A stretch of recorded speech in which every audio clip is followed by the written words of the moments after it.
দিদি এদিকে এসো। তোর জন্য আমাকে ঘর থেকে তাড়িয়ে দিয়েছে, এবার আমি কোথায় যাব?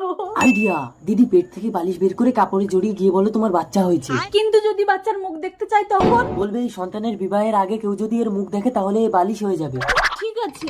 এই বালিশ বাচ্চা নাও, ধরো এবার নিয়ে যাও। মাহি এসো না। না, তুমি আগে তোমার সবকিছু আমার নামে লিখে দাও, তাহলে তুমি আমাকে পাবে।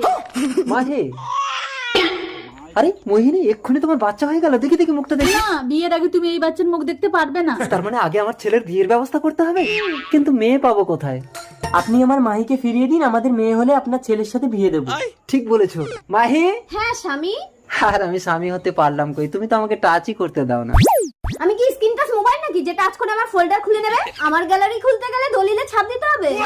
দরকার নেই ভাই, তোর জিনিস তুই নিয়ে যা। বিয়ে পাকা। মোহিনী, বিয়ে যখন পাকা হয়ে গেছে তাহলে এবার ছেলের মুখটা একটু দেখি। পরবর্তী পর্ব দেখতে চাইলে প্লিজ জানান।